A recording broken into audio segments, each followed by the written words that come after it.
We have with us our colleague Maddie Graeve from NAI NP Dodge, one of our brokers over there. And it occurred to me a few weeks ago that we haven't had Maddie on the show for a while since right after she started in the business 5 years ago. Maddie, welcome back. A belated return to Grow Omaha. Yes, thank you very much for having me. I always enjoy listening to the show, so I appreciate you letting me join this morning. And you've gotten mentions over the years. You and I have worked together on a number of projects, and probably most notably, they're building it out right now at 1416 Howard is the new home for the beloved Big Brothers and Big Sisters local office. And they're extensive build out. It's a building that was Patrick's Market, and then it was Flywheel before Flywheel moved to the Ashton building and changed their name. But a great organization and great people. Mm-hmm. Yeah, I think there'll be a great use for that building, and that was a really awesome deal, and excited to see what they do in that building. So Maddie, when you started about 5 years ago in the business, you back then you were pretty much fresh out of college, and so you started the business, and a lot has happened. Give us a little overview of your impression of the commercial real estate market in those 5 years, and what do you think has changed? What's significant? In 2 minutes.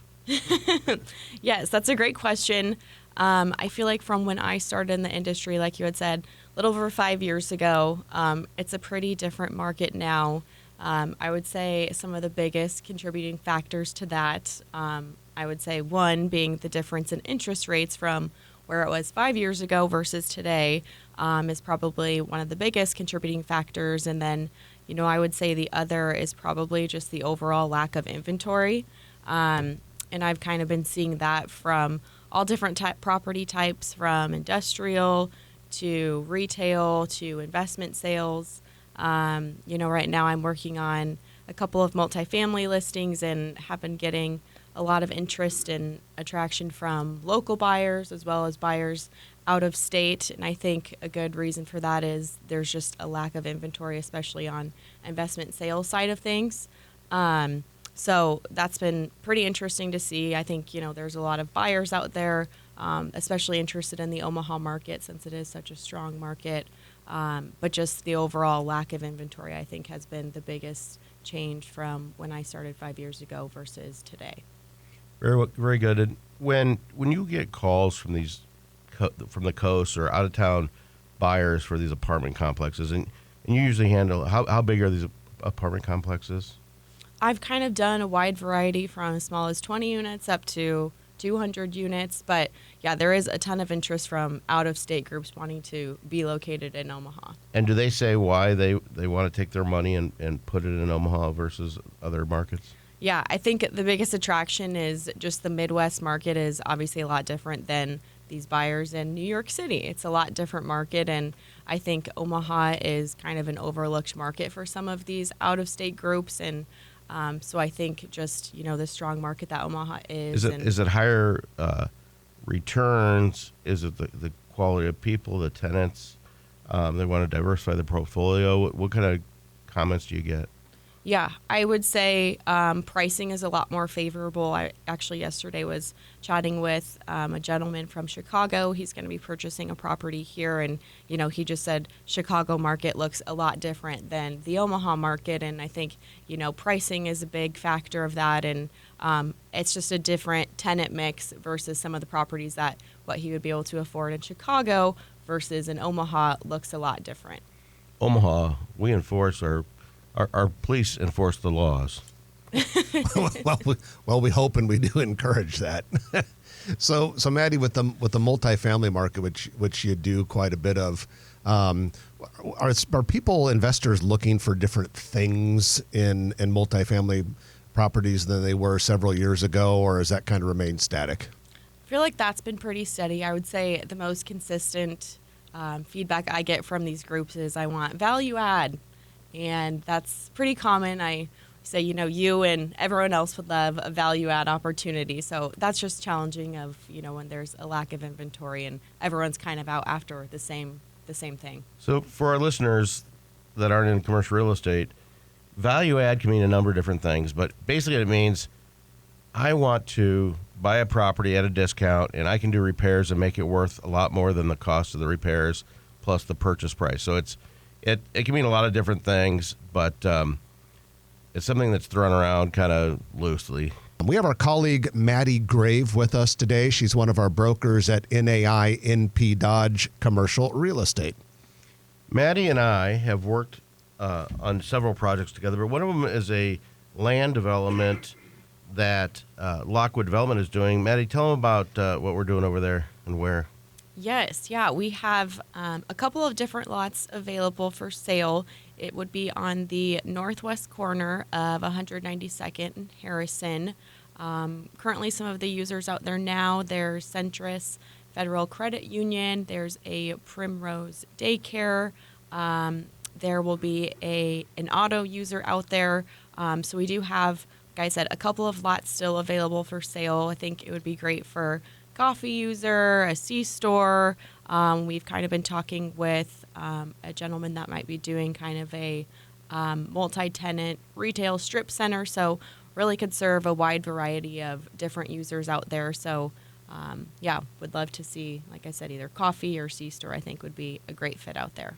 Yeah, that's a good one. Lockwood's been doing a really good job on that project as well as others. And even though we see higher interest rates, Maddie, and we see construction costs high and stuff like that, people are still buying land. I know you do a lot of apartments, but you also do other things. What's your take on the market given those conditions I just talked about? Yeah, I think, like you had said, there's still people out there buying, owners still wanting to sell. I work with a lot of tenants and landlords as well on the leasing side of things, and that has been super active and busy. I know, a lot of the groups that I have worked with, it's been kind of cool. Within the last year, when I had started about 5 years ago, those leases were coming up for renewal, and a lot of those tenants that some of my first clients that I had worked with had come back to me and I've outgrown this space. I need 2 more locations, or I need a warehouse for all the inventory based off of how quickly I've grown. So that's very cool to see some of these smaller businesses in Omaha just growing and expanding. So yeah, definitely deals still happening. Along those same lines, and this is kind of a topic for both of you, not only are we still seeing a lot of things happening, like Trent, you said, people are still buying and selling, but there's just an awful lot of construction right now. And when I drive around most other cities, say over the last year, I don't see the level of construction usually, unless you're like maybe downtown Austin or something like that. I don't see the level of construction there that I tend to see here. And I've just been personally impressed with that, because you look at these interest rates increasing, and we know the cost of construction has gone up, and we know there's labor shortages, and we think our population is growing here pretty robust-like, but it's not necessarily booming. I find that whole thing with all of the construction just fascinating. Mm-hmm. Yeah, I would agree. I think, there's still, obviously, like you said, as you drive around, see lots of different construction going up and new developments. So I think that's a great sign, and part of why Omaha is such a great market and city for out-of-state buyers to be attracted to, because of all the growth and development happening.